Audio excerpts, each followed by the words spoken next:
कायस्थ तो जाति कोई होती नहीं है, इसमें जो जिसके हाथ में कलम है वो कायस्थ है। कायस्थ ऐसी जाति है जिसका किसी से कोई विवाद नहीं है, कभी होता ही नहीं। पटना महानगर की हर एक सीट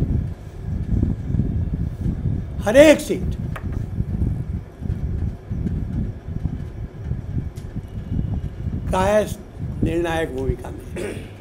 बिहार के हर एक जिला केंद्र और सब डिवीज़न केंद्र में निर्णायक भूमिका में है। जिसको चाहे जिता सकते हैं, जिसको चाहे हरा सकते हैं, कोई दिक्कत नहीं। नमस्कार, हमारा नाम है समरीन और आपने देखना शुरू कर दिया है लाइव सिटीज। बिहार की राजधानी पटना में चित्रगुप्त पूजा की तैयारियां अब जोरों शोरों से शुरू कर दी गई हैं और इसको लेकर पटना की पूजा समितियों ने आज बड़ी बैठक भी की है। आपको बता दें कि ये बैठक सहाय सदन में बीजेपी के पूर्व सांसद रहे, बीजेपी के संस्थापक सदस्य रहे आर.के. सिन्हा की अध्यक्षता में रखी गई थी और आपको बता दें कि इस बैठक में कई तरह के निर्देश दिए गए हैं। साफ साफ बता दिया गया है कि 15 और 16 तारीख को क्या कुछ होने वाला है और प्लान ऑफ एक्शन क्या कुछ होगा।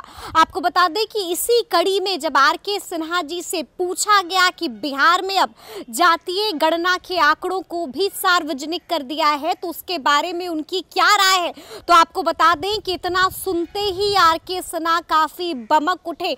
साफ कह दिया है कि यहाँ पर बड़ा फर्जीवाड़ा हुआ है। क्या कुछ कह रहे हैं आर.के. सिन्हा जी, एक बार आप वो सुनिए। विजयादशमी की हार्दिक शुभकामनाएं। आज ये पहली बार हो रहा है कि हम लोग पूजा के पहले और अपने बड़े भाई रविनंदन साय जी अमर भैया के बिना इस कार्यक्रम को करना पड़ रहा है उनके निधन के कारण। आप लोगों को आज आमंत्रित किया ये बताने के लिए कि एक तो पूजा के तिथि में कुछ विवाद चल रहा था। कोई कह रहे थे कि अगर दिवाली 12 को है तो पूजा 14 को होनी चाहिए, क्योंकि बीच में गोवर्धन पूजा होता है और उसके बाद दीपावली होना चाहिए। लेकिन उसमें पूजा 15 को हम लोग मनाएंगे।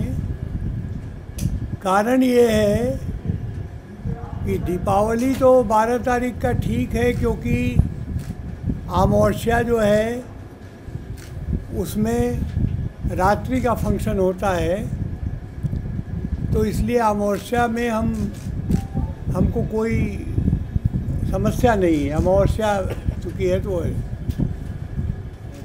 14 तारीख को यम द्वितीया दोपहर 2 बजे से शुरू होती है। तो सूर्योदय के समय उदित तिथि में वो प्रथमा ही माना जाएगा, प्रतिपदा माना जाएगा। और प्रतिपदा ऐसे भी किसी शुभ काम के लिए ठीक नहीं है। और द्वितीया शुरू होती है 2 बजे दिन से, तो उदित तिथि जो है द्वितीया की वो 15 तारीख को शुरू होगी। इसलिए हम 15 को यम द्वितीया मनाएंगे। उस दिन चित्रगुप्त पूजा होगा। उस दिन बहनें जो हैं अपना चना कूटेंगी और वो भाइयों को खिलाएंगी, वो सारा कार्य होगा। और 16 तारीख को हम प्रतिमाओं का विसर्जन आदि चित्रगुप्त मंदिर के प्रांगण में बने हुए तालाब में करेंगे, जो गंगाजल से भरा रहेगा। क्योंकि गंगा के किनारे हम हैं तो हर साल सफाई करवाते हैं उसकी और गंगाजल भरते हैं। वहीं प्रतिमाओं का विसर्जन करेंगे और उसके 15 दिन के बाद जब प्रतिमाएं जो हैं पूरी तरह से वो गल जाती हैं, तब फिर हम उसको निकाल के मिट्टी फिर तालाब को पुराने स्थिति में व्यवस्थित करते हैं। इस बार 75 के करीब प्रतिमाएं दानापुर से लेकर पटना सिटी तक अलग अलग जगहों से आएंगी और हम लोग नियमानुसार 12 बजे यहाँ एकत्र होंगे सहाय सदन में, और यहाँ से शोभा यात्रा के रूप में हम लोग गाते बजाते हुए शाम के 4 बजे तक आदि मंदिर पहुँचने का हमारा टारगेट है। और इसके बाद हम सूर्यास्त के पहले आरती वगैरह करके तब प्रतिमाओं का विसर्जन करेंगे, और उसके बाद सांस्कृतिक कार्यक्रम भी होगा, सम्मान समारोह भी होगा और भाई भोज भी होगा। तो आप सभी उसमें आमंत्रित हैं। और कायस्थ तो जाति कोई होती नहीं है इसमें, जो जिसके हाथ में कलम है वो कायस्थ है, ये समझना चाहिए आप लोगों को। ये बात ज़रूर है कि चित्रांश जो लोग होते हैं जो कि चित्रगुप्त के वंशज हैं, चित्रगुप्त के 12 पुत्रों के वंशज हैं, वो कायस्थ भी हैं और चित्रगुप्त उनके कुल के देवता भी हैं और कलम के भी देवता हैं। तो इसलिए हमें ये इस बात को समझना चाहिए कि ब्रह्मा विष्णु महेश के अतिरिक्त सृष्टि के आखिरी दिन तक जीवों के पाप पुण्य का लेखा जोखा करने वाले चित्रगुप्त भगवान ही हैं। और चाहे वो कोई हो, मनुष्य हो, जानवर हो, पशु पक्षी हो, कीड़ा मकोड़ा हो, सबका लेखा जोखा भगवान चित्रगुप्त ही करते हैं। और उसका आगे जन्म में क्या होना है उसका निर्णय भी वही करते हैं।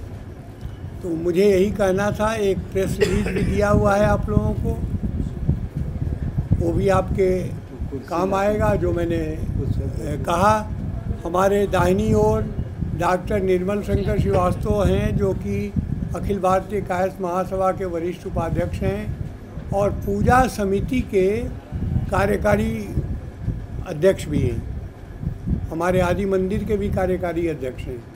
बाईं तरफ हमारे सुदामा प्रसाद सिन्हा जी हैं जो प्रधान महासचिव हैं आदि चित्रगुप्त मंदिर के। दाहिनी तरफ रत्ना सिन्हा जी हैं, वो भी सचिव हैं मंदिर समिति की। और अमिताभ सिन्हा जी हैं जो कि ये पूजा समितियों का जो संगठन है, जो कि ये सारा शोभा यात्रा की तैयारी करता है, ले आता है, सब उसके संयोजक हैं। सुजीत वर्मा जी जो हमारे अभी वर्तमान में संयोजक हैं, वो हैदराबाद में चिकित्सा का लाभ उठा रहे हैं क्योंकि उनका एक बहुत गंभीर दुर्घटनाग्रस्त हो गए थे, लेकिन भगवान की कृपा से अभी स्वस्थ हैं और स्वास्थ्य लाभ कर रहे हैं। और जिस दिन पूजा होगी उस दिन शायद वो यहाँ आ भी जाएं, लेकिन तब तक उनका कार्यभार अमिताभ जी के ही पास है। रिपोर्ट आया है आज समाज में काफी कम दिखाया गया, जिसको लेकर के आपत्ति आप लोग की है। वो देखिए, ऐसा है कि ये जातीय जनगणना तो खाना पूरी हुई है। मैं सांसद रहा हूँ, मेरे घर में 24 घंटे लोग रहते हैं,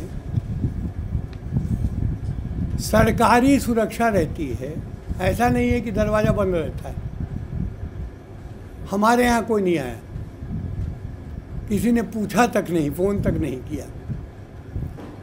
इसी प्रकार से आप जितने लोग बैठे हैं, आप स्वयं देख लें कि आप लोगों के यहाँ कितने लोग गए, नहीं गए। आप लोगों को स्पष्ट हो जाएगा कि किस प्रकार से जनगणना हुई है। तो वो जनगणना क्या हुई है, ये तो अब सरकार ने जो भी कराया, मैं कोई टिप्पणी नहीं करना चाहता हूँ, लेकिन पत्रकार होने के नाते 50 साल पहले मैं भी आप ही लोगों की तरह पत्रकारिता करता था, सैटेलाइट प्रेस में था यहाँ पे। तो आप लोगों को चाहिए कि आप लोग रैंडम मेथड से, कोई अपने दिमाग से नहीं, किसी के दिमाग से या कंप्यूटर से रैंडम मेथड से 10 मोहल्ले का चुनाव कर लिए। 10 मोहल्ले जो हैं किसी भी वार्ड के हों या अलग अलग वार्डों के हों, चुनाव कर लीजिए। अब उन 10 मोहल्लों में रैंडम मेथड से 10 घरों में जाके घूम लीजिए। लगातार मत घूमिए, एक घर में गए, 2-4 मकान बाद दूसरे घर में गए, रैंडम जाइए, तो 100 जगह का सर्वे हो जाएगा। आपको खुद पता चल जाएगा कि कितना प्रतिशत कौन है, कितना प्रतिशत कौन है। कायस्थ ऐसी जाती है जिसका किसी से कोई विवाद नहीं है, कभी होता ही नहीं। हम तो समाज में शक्कर के तरह हैं, जहाँ घुलते हैं मिठास ला देते हैं। हमारा किसी से कोई विरोध नहीं है और कोई भी ऐसा हमको इस पचड़े में पड़ना भी नहीं है। वो जो जनगणना करते रहें, हम अपना काम करते रहेंगे। लेकिन आपको ये बता दें कि पटना महानगर की हर एक सीट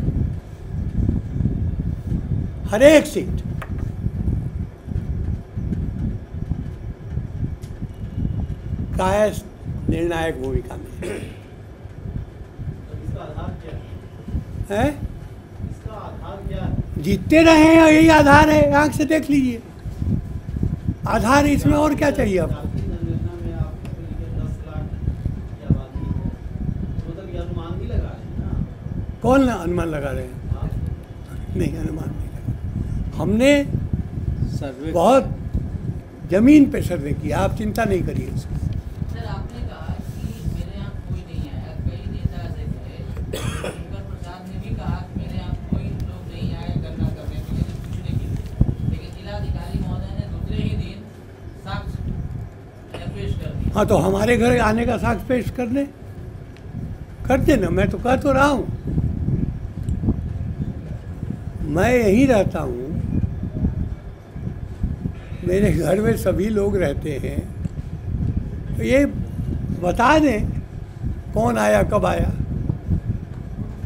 और हमारे यहाँ तो प्रतिदिन जो भी व्यक्ति आता है उसका रिकॉर्ड सरकार के सुरक्षा के लोग जो है मेंटेन करते हैं, वो दिखा दें। आप लोग इंटरनल सर्वे कराए हैं क्या? हाँ, कराएं। है, हम आज बिहार के हर एक जिला केंद्र और सब डिवीज़न केंद्र में निर्णायक भूमिका में हैं। जिसको चाहे जिता सकते हैं, जिसको चाहे हरा सकते हैं, कोई दिक्कत नहीं। और उसमें अगर कोई चुनौती दे तो हम उसको करके दिखा देंगे। 65 हमारे विधायक होते रहे यहाँ से, क्या बात करते हैं? शिकायत भी करेंगे तो राज्यपाल से शिकायत भी करेंगे क्या? ना, शिकायत का लिए करें? और वो आंकड़ा आ गया सर, ना, बिल्कुल नहीं। वो आंकड़ा उनका जो कागजी आंकड़ा है, मैं किसी का शिकायत करूँगा, एक मेरे बेचारे गरीब सरकारी कर्मचारी की नौकरी चले जाएगी, उससे क्या हमको फ़ायदा होगा? लोग कह रहे हैं कि सर यहाँ से हाँ, अगर हम शिकायत करेंगे तो कोई ना कोई कार्रवाई हो जाएगी। उसका कोई एक जो जिसकी रोजी रोटी है, वो कोई भी छोटा ही कर्मचारी होता है, नॉर्मली 3rd लेवल का जो कर्मचारी होता है, शिक्षक है या क्लर्क है या गलती भी करेगा तो अपकस्थित। जी, गलती भी करेगा तो अपकस्थित। हाँ बिल्कुल। इसमें वो गलती अपने मन से नहीं कर रहा है, उसको कहा गया कि भाई तुमको कुछ करना नहीं है, हम लोग यहाँ टेबल पे बैठ के काम कर लेंगे। ताकत दिखाएंगे क्या सर? ताकत भी अपनी दिखाएंगे? जी, ताकत भी अपनी दिखाएंगे? ताकत तो आप लोग देख ही रहे हैं और आगे भी देखेंगे। क्या दिक्कत है आपकी सर, लोग कह उसमें? रहे हैं कि कायर समाज की संख्या इसलिए कम में आई है पहले से कि बिहार से लोग पलायन कर गए हैं दूसरे मेट्रो। हाँ, वो तो सभी जाति के लोग पलायन कर गए, उसमें कोई दिक्कत नहीं। कुर्मी भी पलायन कर गए हैं, यादव भी कर गए हैं, सब लोग हरिजन भी कर गए हैं, क्योंकि यहाँ पर अगर रोजगार नहीं है तो लोग पलायन करेंगे ना। लेकिन पलायन करने का मतलब ये नहीं है कि घर परिवार छोड़ दिया लोगों ने। इस बार टिकट पर इसका प्रभाव पड़ेगा क्या सर? ये जो जनगणना का रिपोर्ट आया है, अलग अलग पार्टियों का मामला है, उससे क्या मतलब है। हमारा तो ये है कि अभी मैं बीजेपी नेता के तौर पे नहीं बोल रहा हूँ, व्यक्तिगत तौर पे इनका कहना है सर, जिसकी जितनी भागीदारी उसकी हिस्सेदारी, इस परिप्रेक्ष्य में इनका सवाल था। हाँ क्या कि जितनी संख्या उस हिसाब से उसकी भागीदारी मिलनी चाहिए, उस परिप्रेक्ष्य में जिसको देना है दे ना भाई, क्या दिक्कत है। हाँ कैस जाति को किसको वोट देना है वो हम तय करेंगे, वो देगा। तो सुना आपने क्या कुछ कहा है आर.के. सिन्हा जी ने। देखिए साफ साफ कह दिया है कि बड़ा फर्जीवाड़ा हुआ है, साफ साफ कह दिया है कि हमारे घर तो कोई आया ही नहीं है। और आपने सुना कि उन्होंने ये भी बता दिया है कि आखिर चित्रगुप्त पूजा को लेकर क्या कुछ होने वाला है, 15 और 16 तारीख का प्लान ऑफ एक्शन क्या कुछ होगा, सब कुछ बता रहे हैं आर.के. सिन्हा जी। तो ये पूरी वीडियो आपको कैसी लगी है कमेंट करके हमें ज़रूर बताइएगा। तो इस तरह के तमाम अपडेट्स के लिए ऐसे ही हमारे साथ बने रहिएगा और देखते रहिएगा लाइव सिटीज। बहुत शुक्रिया।